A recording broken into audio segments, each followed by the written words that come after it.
Ladies and gentlemen, good day and welcome to Schaefflers India Limited Q2 CY25 earnings conference call.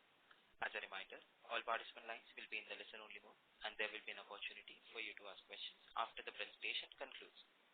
Should you need assistance during the conference call, please signal an operator by pressing star then 0 on your touch-tone phone.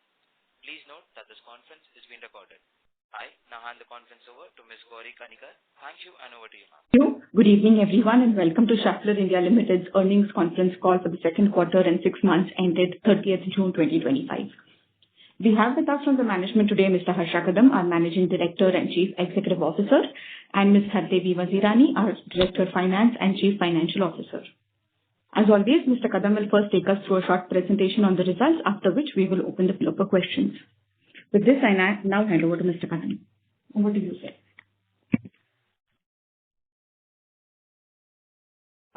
Hello, good evening. Harsha Kadam here. Hardevi Vazirani. Yeah, so let me start, by taking you through the presentation. And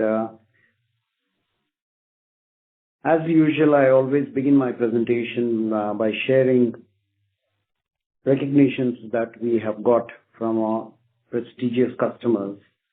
And in the last quarter, I'm happy and proud to share that we have received 4 recognitions and awards from our customers and 3 coming from agencies for the various corporate social responsibility initiatives that we run.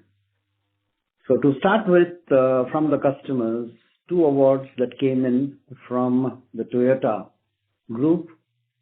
So the Toyota Kirloskar Auto Parts and the Toyota Industries Engine India.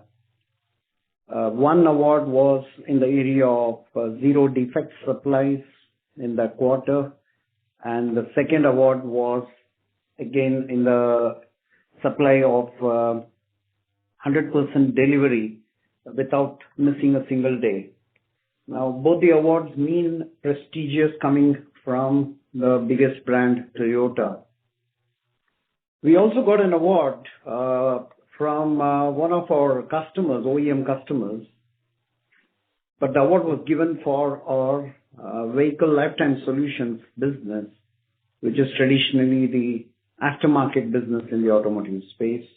And the award was from Honda Limited. That said, we also got an award from one of our industrial customers in the railway sector. That is from Alstom. So as you can see, all the marquee brands have recognized us in that quarter, clearly pointing to our commitment, a sustained commitment that we keep with our customers being at the center of what we do, keeping a clear focus on the quality of the products that we deliver, and ensuring that we stay close with our customers and ensure we give them timely deliveries on time. Apart from these 4 awards, we also have received 2 awards for one of the prestigious water conservation projects that we are very proud of in the quarter, that we received these awards coming from the project name being Jal Samruddhi, which is a water conservation initiative. And we were recognized both by Association Chamber of Industry and Commerce and also at CSR Universe Climate Action and Sustainability Awards. We were recognized for the Jal Samruddhi project as such. The third award in our corporate social responsibility drive was an award that we received from Tamil Nadu. And this is in the area of diversity and inclusion, which we have always felt is one of the high focus areas as an organization and as a nation. And for empowering women to take up occasional pursuits in terms of upskilling them and handholding them to establish themselves in the society in a dignified manner. Now, that said, we were recognized for the initiatives that we have strived to focus on women empowerment. With that, I move on to slide number 4 to throw some light on the economic indicators as such. As you can see from the slide, the economic performance in terms of the GDP for the second quarter is still an estimated number. We are awaiting the official numbers to come in, but the estimates are close to around 6.5% is what we believe, which has been a drop from the preceding quarter. But again, if one were to look at how the sectoral performances and other indices have evolved, look at the automotive production in the country for the quarter, more or less it has remained stagnant at the same level as the first quarter of the year. Talk about the index of industrial production. Well, since we have the data of April and May, June was yet to roll in. But you do see that there has been a kind of a slowdown in some of the industrial sectors. While on the optimistic front, you do see that the consumer price index or inflation, which stood at 2.7%, has, for the first time since 2019, has come down to the lowest level. And this is an heartening indicator that hopefully this is going to propel consumption within the country and positive sentiments to that effect. I move to slide number 5 to throw some light on the core sector performances. And what you see is we talk about cement production. As you can see, the clear focus on the infrastructure sectors in the country, even by the government of India, clearly defining that cement production and steel production definitely are doing better in the second quarter as well. And on the mining side, it's still a lot of room to improve. Unlike the first quarter, we have not seen a significant increase in terms of coal production. Yeah. On the power generation, definitely we have seen an uptick again, clearly pointing to definitely some improvement in the industrial manufacturing sector performance as such. That said, we are seeing positive signs in many of the sectors. Let me now take you through the sectors in the automotive performance, and I am on slide 6. Here again, what you see is when you look at the sectors, the two-wheelers also have been kind of moderate in its performance in the second quarter, which is not a surprising thing because that's a business cycle that the sector follows annually. And when one looks at the passenger car, and this is where it got a little challenging, considering the fact that in Q2, the numbers began to gradually go down, and in the month of June, we had lower numbers than compared to the June of last year in terms of vehicle production. While this was the situation on the production, it has also stemmed from the fact that the domestic sales of cars, passenger vehicles in the country has been lower, whereas the export went up double digit in the country. So based on the CM reports, clearly the data shows that the export demand in terms for the passenger vehicle segment has been much better than the domestic demand in the country. Talking of commercial vehicles, again, Q2 has been a little subdued compared to Q1. However, the numbers have been marginally better than the same period last year. Where we are seeing a very strong and positive traction is on the agricultural tractors. And as you can see, for consecutive 3 months of April, May, June, we have seen increase month over month as well as the same period last year. So we have a mixed performance coming from the automotive sector as well as the industrial sector from an economic growth standpoint. I move to slide number 8. How did we perform in the quarter? I think we had a pretty good performance in terms of sales revenue. We were able to generate a revenue of 2,282 crores in the quarter, which was a clear 8.2% better than the preceding quarter and a 10.1% better performance than the same quarter last year, resulting in a strong EBITDA as well, with 449 crores being generated as EBITDA and taking the EBITDA percentage to 19.7 from the preceding level of 19.3. Culminating into the profit after tax to 13%, which definitely was better than the 12.6 in the preceding quarter, bringing in 296 crores into the wallet. Our best performance has been in free cash flow generation. In the quarter, we were able to generate a free cash flow of 287 crores, unlike the preceding quarter with 237 crores compared to the same period last year, where we were in a negative cash flow situation.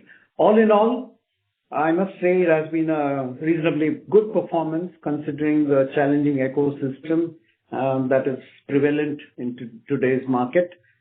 We have been able to navigate through these challenges, also very clearly managing our capex investments as well, which have clearly enabled us to deliver the numbers that you see. I will throw a little more light on the details as I move forward. What keeps us going is the new business wins. And what you see here is, again, within the quarter, we have been able to secure some long-lasting businesses, particularly when you look at the automotive technologies. With some of our key marquee customers, we have been able to have strong business wins many places as a single source, with hydraulic lash adjusters as well as on the clutch, heavy-duty clutches. On the vehicle lifetime solutions as well, some of the recent products that we launched, like wipers and particularly oils as well, we have seen tremendous upswing in demand, and we have been able to capitalize on the sales there as well. On the bearing and industrial solution side of the business, here again, some of the cement, the raw material sectors, we have been able to, have some big business wins. And in addition to that, also had business wins in our lifetime solutions product, which is primarily in the, diagnostics area as well as condition monitoring area of the application. So our continuous focus and strive to keep the pipeline of new businesses coming into the system continues, and this is a key focus area for us to deliver the sustained growth going forward. That said, I now move to an important milestone that we as an organization crossed. I'm on slide 10. In the month of May, we had the executive board of Schaefflers AG coming to Bangalore, and we had the privilege of, using their gracious presence to inaugurate the 5th manufacturing facility in Schaefflers India Limited, a new plant for our clutch applications and some of the drivetrain, powertrain applications that we would be manufacturing in this plant. The first hall to that effect, with 16,500 square meter of floor space, was inaugurated officially, and the machines were rolled into production. So this important milestone is a testimony of our commitment to continue to invest and grow in India, and this is the one step in the direction. Just to share with you that this same plant also has additional land space to further expand to 3 times the size what it is today, now that we have started off. With this, I move to slide number 11. Another important milestone that we crossed was with the launch of the Tata Harrier. We have started our series supplies of the e-axles to the Harrier platform, and we are proud to be associated with this platform. And we have also had a formal inauguration of the partial production line that we have set up at our plant in Talegaon. Now, obviously, this is a modular, being a drivetrain architecture. So we have started off by investing in phases. The step 1 of the investment is what you see in the picture, and where we are going to carry out the end of the line testing as well as marking the traceability of the products. And now we are moving, as I speak, we are moving into the phase 2 of the expansion, which would bring in more localization on the production line here. Obviously, our product has been very widely and rigorously tested across the length and breadth of the country. And I must say with a lot of pride that it has successfully passed all the rigorous tests that the customer put our product through. And we have come out successfully on top. With that, I move to the next slide a little more on I am on slide number 14, which talks about the revenue from operations. What you see on slide number 14 is the quarter 2 performance in terms of revenue, which I already mentioned. We were able to bring in a revenue of 2,282 crores in the quarter. Clearly, that's 8.2% over the preceding quarter and 10.1% over the same quarter last year. And how has this come in? And I draw your attention to the revenue bridge below. So as you can see, out of this 82.6 crores of revenue was generated from the automotive side of the business, and the vehicle lifetime solutions brought in about 35 crores, with the industrial also bringing in 22 crores.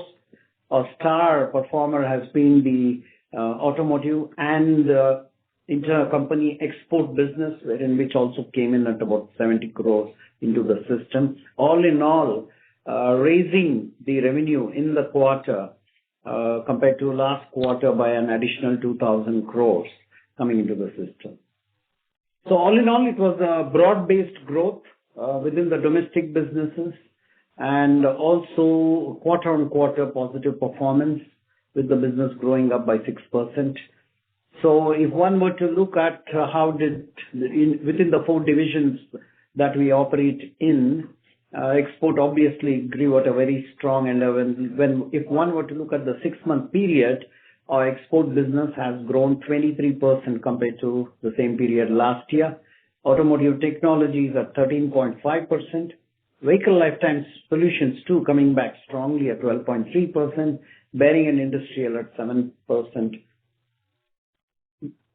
All of this contributing to a very strong performance in the second quarter. That said, our business mix, which has been our biggest strength, continues to operate with bearings and industrial solutions at about 40% and automotive technologies 30% of the sales mix. The exports, which was languishing at 8-9%, have gone up to about 16%. And vehicle lifetime solutions too, going up to 13%. Some light on our earnings quality. So when one looks at the EBITDA performance here, we registered an EBITDA of 19.7, bringing in 449 crores in the quarter, which was a clear 10.3% improvement over the preceding quarter and a 16.6% improvement year on year. Again here, when one looks down at the EBITDA bridge as to where the quality improvement happened, we did definitely, one was the volume effect with the gross margin also bringing in 128 crores, while we had some strain on the other income and expenses. All in all, yet posting a very positive EBITDA number with the improved quality of the earnings that has come. And this has resulted in a very strong profit after tax of 296 crore in the quarter at 13%. Again, 11.6% better over the preceding quarter and 17% better than the same period last year.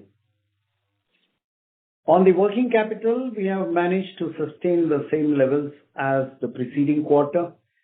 We have been focusing on our capex investments consistently, and we continue to focus on our localization drive, and the focus continues to remain on utilizing a better utilization of the invested capacities, and focus is more on efficiency improvements on the invested capacities.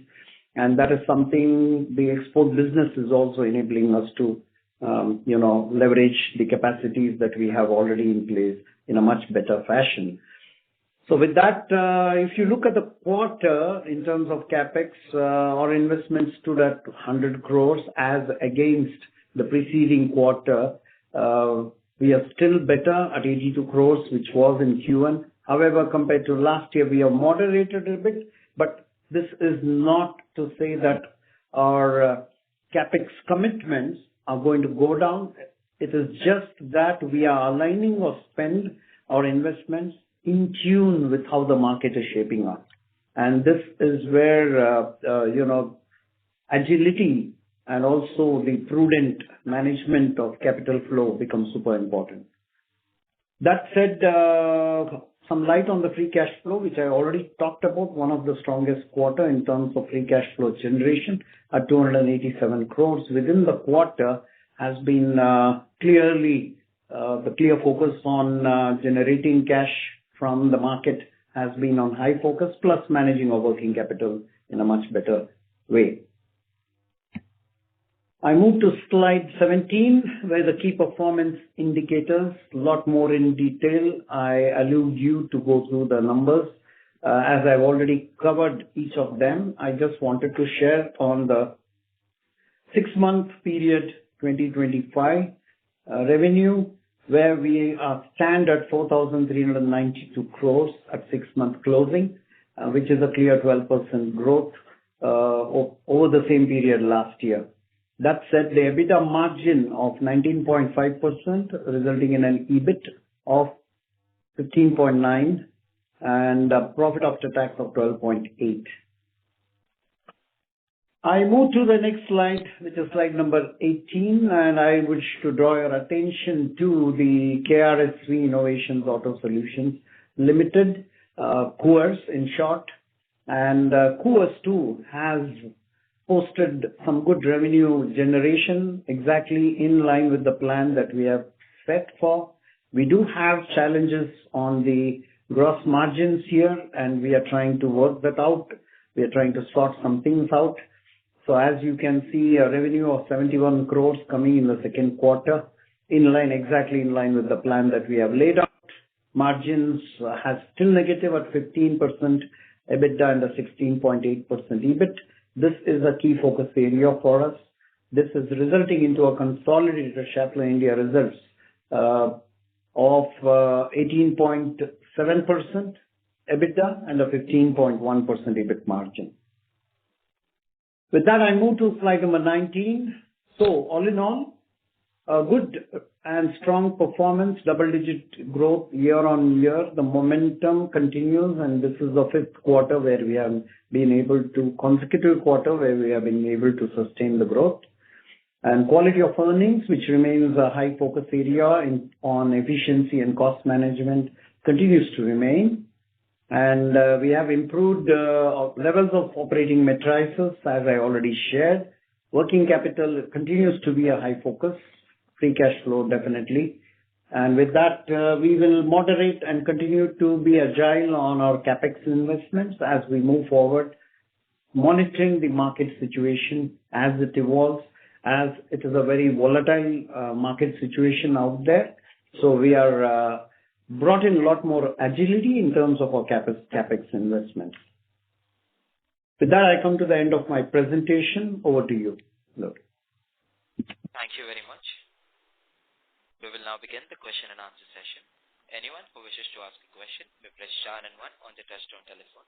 If you wish to remove yourself from the question queue, you may press star and 2. Participants are requested to use handsets while asking a question. Ladies and gentlemen, we'll wait for a moment while the question queue assembles. The first question is from the line of Mukesh Saraf from Avendus Spark. Please go ahead. Yes, sir, good evening, and thank you for the opportunity. Congratulations on great numbers. My first question is regarding a recent commentary from the Schaeffler Group CEO, Mr. Klaus Rosenfeld, he'd mentioned that the capex, or rather the investment in India, is expected to be upwards of 100 million euros a year. And obviously, we have been talking about reduction in capex over the previous years, obviously at say 500-600 crore kind of an annual run rate. So it seems to be much higher than that. So could you kind of give some sense on, are we looking to increase our capex targets and as the commentary suggested? Thank you for your question on capex. Mr. Rosenfeld announced overall 500 million euro in next 5 years until 2030. So averaging out to approximately 100 million euros starting from 2026 onwards for 5 years. So this year's capex plan is intact, and it will move in the direction of leveraging on capital efficiency.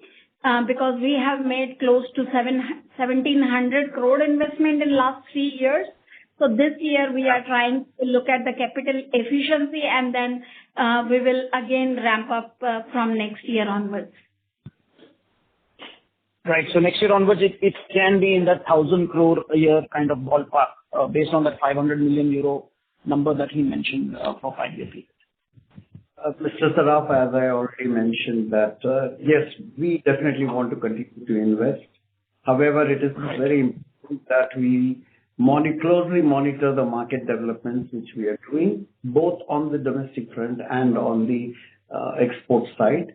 However, our commitment still remains. It is not that we are going to stop investments. It's just that we will have to play with the market. The way the market moves, we are also going to monitor and start investing in, because we already have the space. It's the machines that we need. So that's something we will take a call, looking at which product lines need to be invested in, which needs to be localized. So there are various parameters that we measure them, and accordingly, we will continue to invest. Sure. Thanks for that. And in terms of exports, we've seen a very strong quarter, again, a good growth even on a sequential basis. Any kind of outlook or visibility that you can provide? The last time you had mentioned about the Asia Pacific markets doing better, and from there we further improved. So any kind of visibility that you have on exports that you can help us understand here? So at this point of time, as it looks based on the order book, that we will be able to sustain the pattern that we have so far, at least this year. However, how the geopolitical situation and the market in Europe, Americas are working out to be, it will determine the next year. However, this year the order book is secured. Yeah. So just to add to your comment on the exports to Asia Pacific region, I'm happy to say that our growth is definitely there in the Asia Pacific region. We have been considerably grown in the Asia Pacific region, and our dependency on the rest of the world, we have been kind of moderating it to bring in that balance. And I'm happy to say that we have succeeded to a large extent in increasing our export business into the Asia Pacific.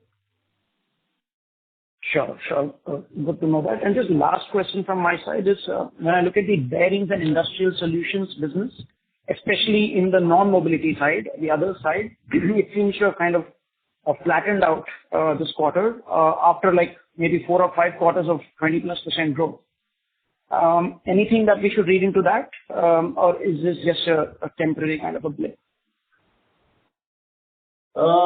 Yes, but when one looks at within the sector, specific sectors, we have been able to, perform very good.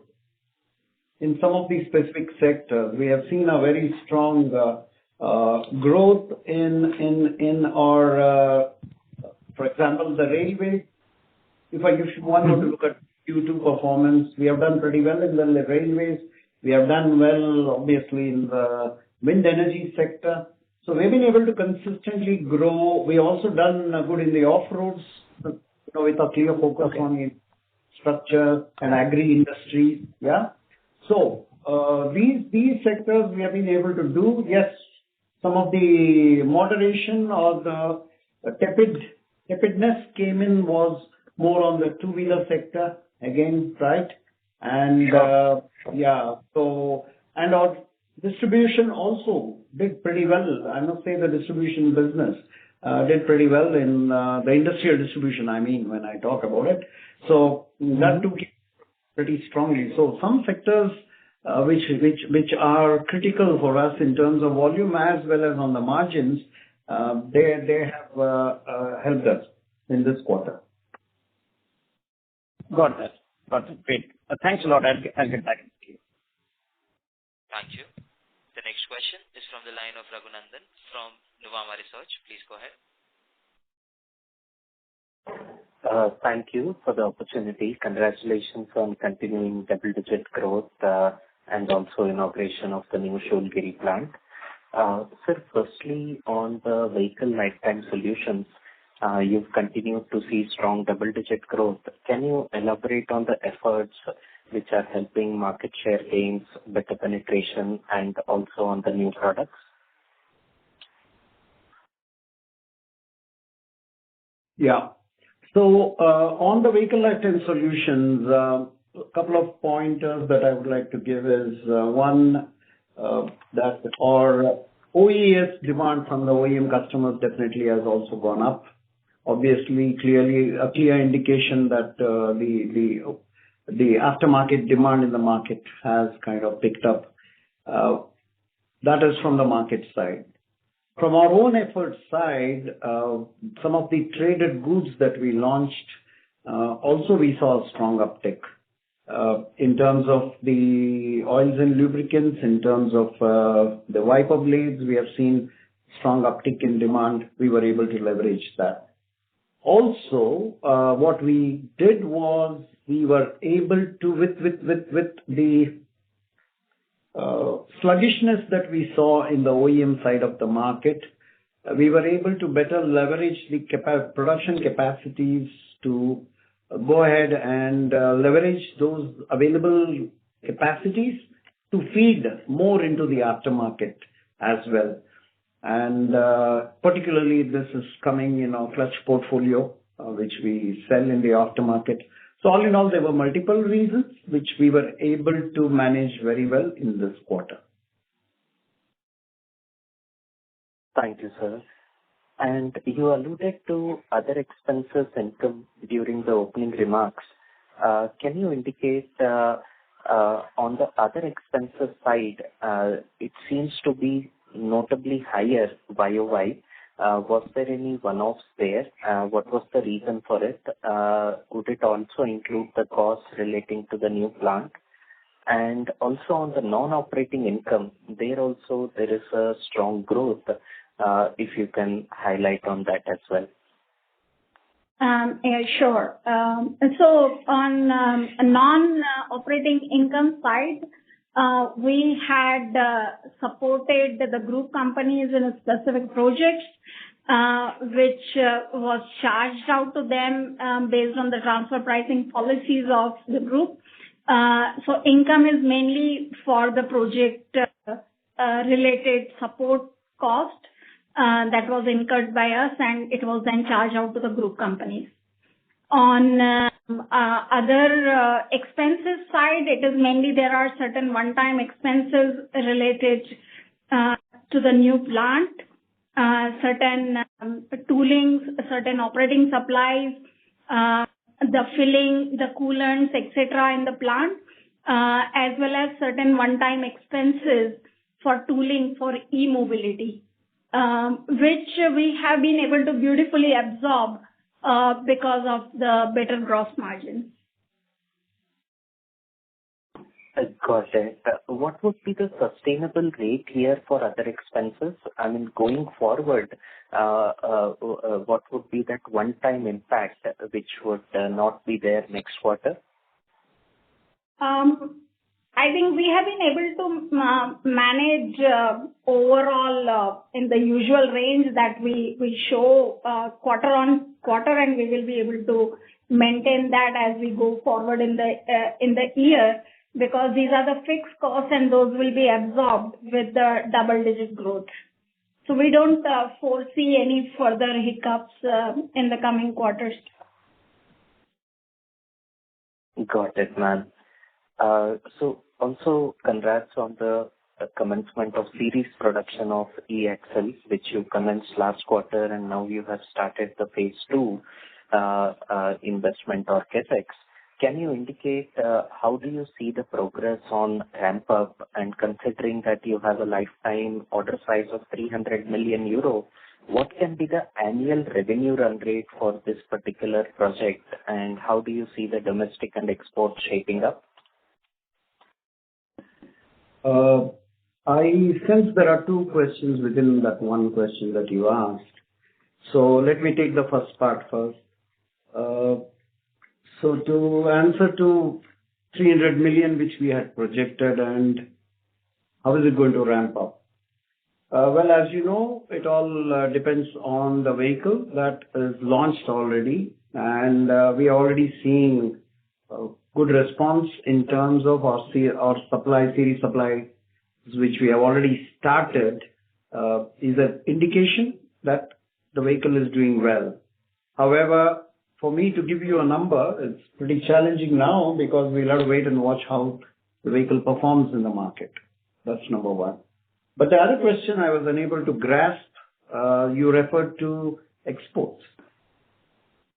Yeah, I was trying to understand, would there be an export opportunity also for this E-Axle component that you would have? Well, as of now, we haven't, we are clearly focusing on the Indian market because this is a market that is waking up. So our entire focus is on how do we leverage and grow the e-mobility business in the Indian market space.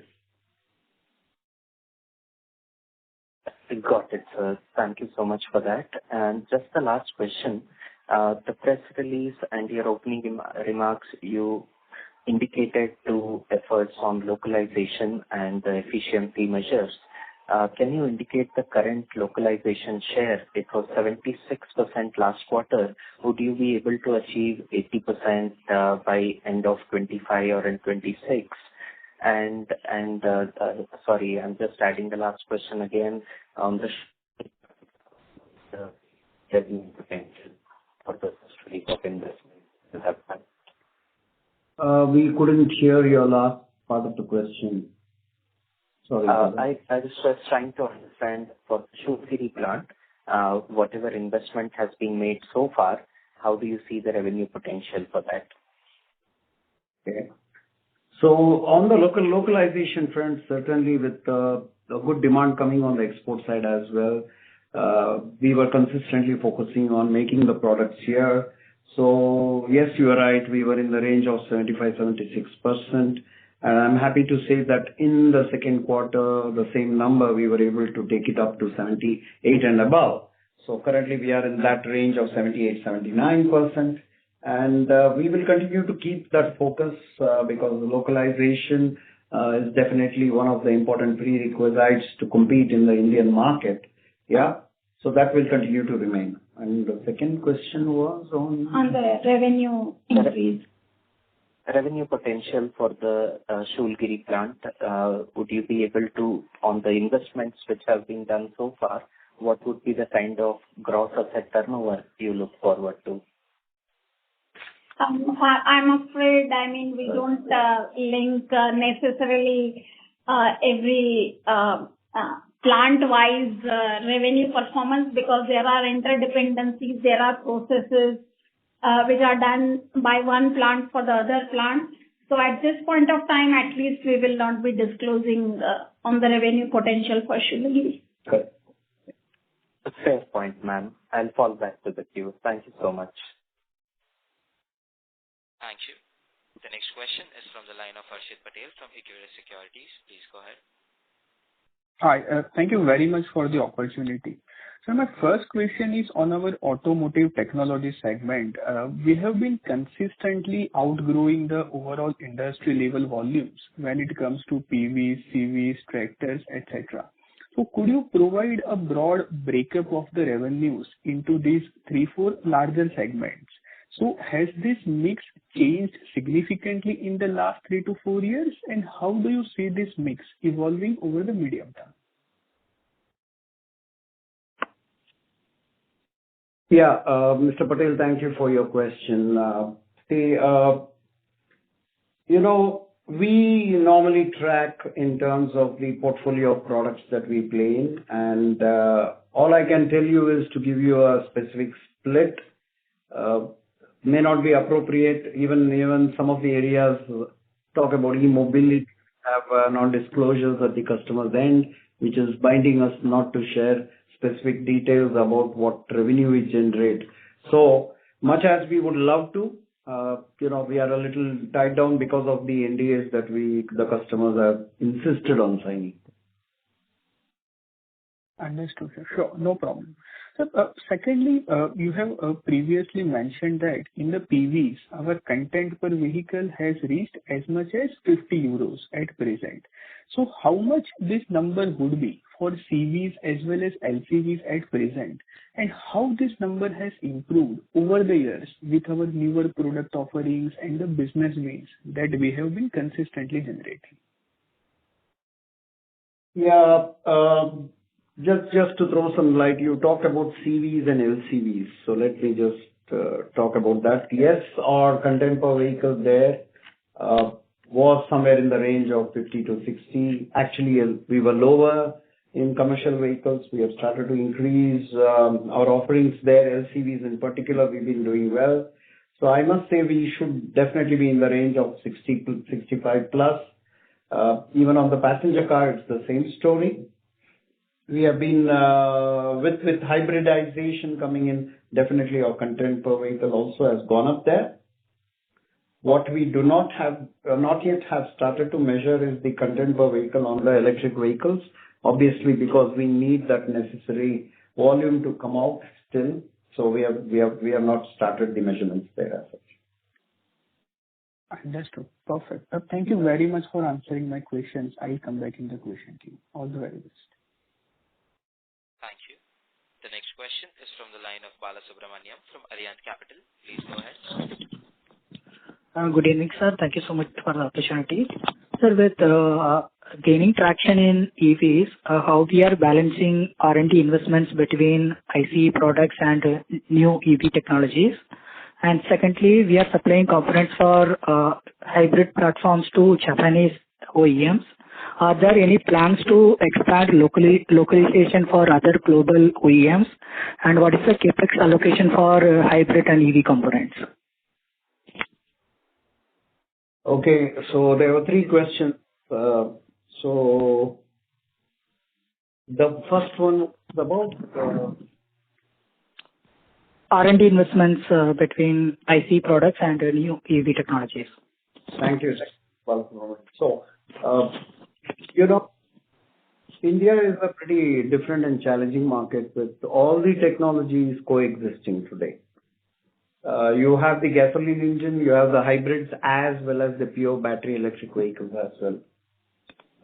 So that said, we have a pretty vast portfolio of products which can cater to all the 3 application segments. Now that said, we have continued to invest and we will continue to invest in the gasoline sector. Why am I saying that? Because in India, we definitely still see some CAGR growth happening year after year. And so it is pertinent that we continue to leverage the growth that we see in the gasoline segment, yes, to stay relevant in the market. So we are investing there as well, whether it is to do with, I just said about the lash adjusters that we have won. So we have invested in production lines for hydraulic lash adjusters and some of the other products. We have already started to also produce for the hybrid powertrains with the Japanese customers who are the prime movers in the hybrid powertrain technology in India. So we have already got the business wins. We are producing these products from our Hosur plant, and we have started to give to them already. Talk about the electric e-axles as well. We have started to invest as well as produce here from Pune. Now, when it comes to the R&D, we already did have the R&D infrastructure in place for the gasoline engine portfolio. Plus, we have a strong support that comes from our headquarters in Germany when it comes to R&D. That said, even for the hybrid technology, definitely that competence is now here in India, as well as we get the ample support coming in from Germany. For the e-mobility side, we were not having 2 years back any competency, but over the last 2 years, our consistent focus in terms of building those capabilities and competence, hiring the right kind of talent to deliver those kind of technologies in terms of R&D has been invested in as well. So rightfully, today, I don't see any reason why in India we cannot be able to develop many of the requirements in any of the three spaces that I already talked about. Last but not the least, we also now have the electronics and the capability to talk about the sensors, the controllers, and this is coming through the Vitesco portfolio of products, which is also available to us. Yes, so we do already have the competences in India to do. As the technology matures, and Germany definitely is way ahead of us in terms of the faster new technology adoption, we will bring the relevant competence development here in India as the need arises in India. Yes, sir. Sir, on that, you can share details about CapEx allocation for hybrid and EV components. I think you mentioned about 500 million euros over 5 years time frame CapEx. And we also, yes. Go on. Also, we are also supplying hybrid platforms to Japanese OEMs. And any further target to supply other global OEMs? We are working with many other customers here as well, the e-mobility platforms. We have some breakthroughs and success. But the thing is, as I already mentioned earlier, that a lot of it is we are bound by the non-disclosure agreements with our customers. So I'm afraid at this point in time, we will not be able to reveal what these projects are. We talked about the Tata Motors Harrier e-axle because they have officially gone public on it, and we were given the permissions to talk about it. Whereas for those projects which we are working on, I'm afraid we are bound by the NDAs. Okay, sir. Sir, industrial bearings majorly dominates for exports. Is there any plan to diversify the export product portfolio, especially high margin segments like automotive technology side? Sorry, I didn't understand you. Mind it. Sir, I'll make it simple. Is there any plan to diversify export product portfolios? We have been consistently investing in India to manufacture products both for Indian requirements as well. So when we talk of localization, the same capacities we utilize to also feed the rest of the market. As the demand comes in, we are able to leverage the capacities we have here in India based on the localization strategies that we have been pursuing in the past years. So that remains. So, and both the main portfolio is bearings. So there are more and more new bearings that get added to the portfolio of local production here in India. So that we will continue to do. And any plan?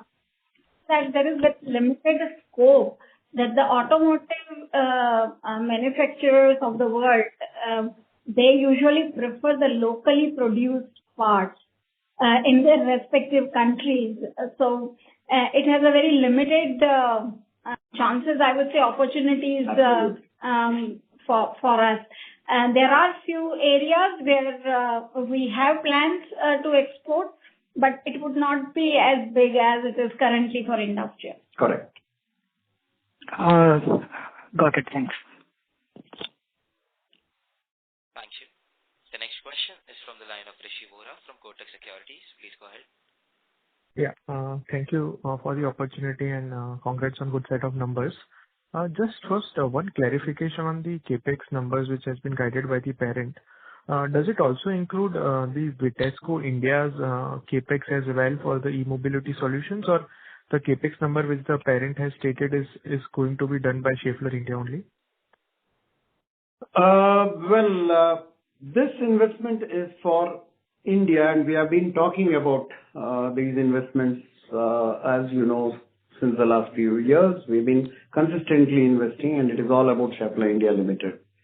If any investments that comes out there as well, I'm sure you'll get to hear it. Okay, so this number is specific for Schaeffler India entity. Understood. And secondly, on the quarterly numbers, just on the industrial segment, if you could give us some color on how the trends have been, especially across railways, wind, and other raw material related industries, on where we have seen growth and where the growth rates have been slightly moderate. I did already touch upon the railway business, which has done pretty well in the quarter, correct, as well as the off-road and also the power transmission business. We have seen some strong uptick in terms of our sales because the demand was there as such. As you know, the railways, what we see is a transformation happening in terms of the moving away from the tendering process more to privatization of manufacturing coaches. So that too is kind of helping us because we are able to compete, with the technology and the quality that we offer when private players are coming into play, and that's enabling us to also do better in the railways as a sector. Talk about wind. Yes, in the second quarter, the wind production equipment of wind turbines in the country, definitely there was an increase. But since we had to build up stocks, so we had already generated the sale in the first quarter of this year. So the second quarter wind, obviously, you will not see it adding significantly to the same growth numbers in terms of the equipment production numbers of the wind, because we had already supplied in the preceding quarter already the quantities that our customers needed. But all in all, we have seen good demand and good uptick coming. Some of the product portfolios within the automotive space as well, we have seen a good uptick. So unlike, even though in this quarter, in the second quarter, we did see sluggish production numbers from the automotive passenger vehicle segment particularly. But some of the product portfolios, because of what we had already, these were new businesses that we had secured, and they were ready to be start of production, and supplies were already in place. So we have been able to, post a much better number than the market growth because of our continued focus on, not just acquiring new businesses, making sure that we realize those businesses. Understood. And just last question on the e-mobility, e-axle business. Can you give us some color on, what can be the potential content just from this product in the future? Not talking specifically about the current supplies to the customer, but in general, what can be the potential content for this product, e-axle? Just to seek clarification, when you say content, do you mean the content per vehicle, or is it the value of the component? As I said earlier, these are things I am not at liberty to disclose now because of the NDAs we have in place. Okay. Thank you, and all the best. Thank you. The next question is from the line of Mayank Bhandari from Asian Market Securities. Please go ahead. Yeah, sir, just one clarification on the Shoolgiri CapEx number that you have given of 330 crore. So this 330 crore, how much was done in last year and how much we are doing this year? So most of it was done last year. This year it's close to 40-45 crores so far. Which is, I think, machinery, huh? And Building. and how much of asset turnover we should expect on this number? This is a part that currently we cannot disclose. Okay. And would you be able to share what is the overall capacity utilization or plants are operating at as of Q2? Our capacity utilization is currently close to 85%. There are different capacity utilization at different plants, but all are above 80%. See, as I already mentioned, our localization rate has gone up, and we have been able to better leverage the capacities that are in the country, thereby taking the localization rate up to 78, more than 78. Clear indication that the capacity utilization in our plants is also at a high level. As Devi mentioned, it's definitely better than 85, and we have plants which are doing better than that as well. Okay. And lastly, on this export mix, would you be able to give some data around how much proportion you are exporting to your own sister entities and how much to directly to the customers? No, all of it is to our sister company.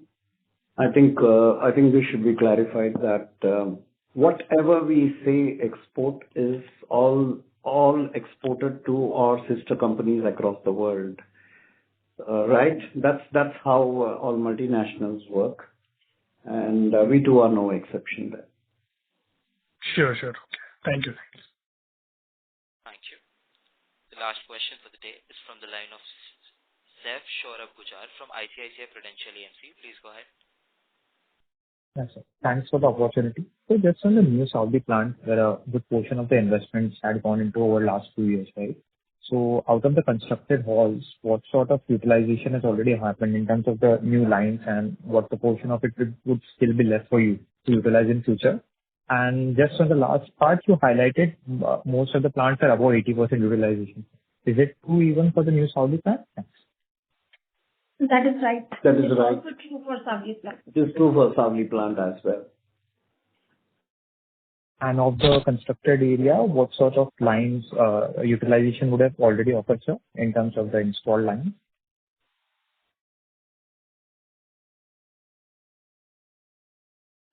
You mean to say that, so right now we have built 2 halls there, where we have Generation C large size bearings, wheel bearings, and angular contact ball bearings. And most of the lines are actually above 90%. Okay, sure. And second question, just on a quick one on the localization, which is proposed for, say, the domestic content requirement for the wind turbine components, right?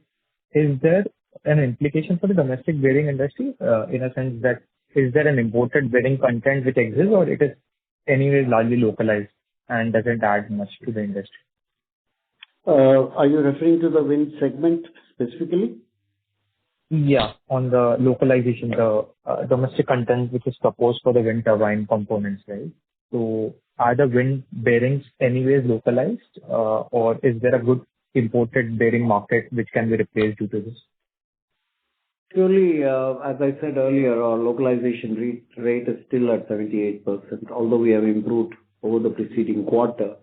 So there are products that we continue to import, not just in wind, for the other segments as well. So wind too has a few bearings that we do not make here, considering the limitations of the machines that we have.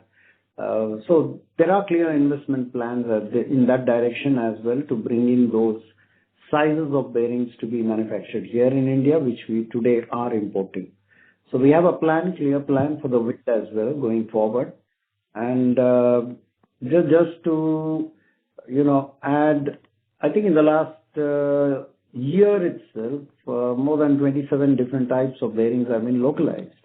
So, which means we were hitherto importing these bearings, and now we have started to make them here, and some of it definitely is for the wind segment as well. Yeah, that's it. And all the best. Thank you. Ladies and gentlemen, due to time constraints, that was the last question for the day. I now hand the conference over to Ms. Gauri Kanikar for closing comments. Thank you, everyone. Thank you for joining us today. If you have any further queries, please do reach out to me or drop me an email at gauri.kanikar@schaeffler.com. Good evening and wish you a good day. Thank you. We now end the call. Thank you. On behalf of Schaeffler India Limited, that concludes this conference. Thank you for joining us, and you may now disconnect your line.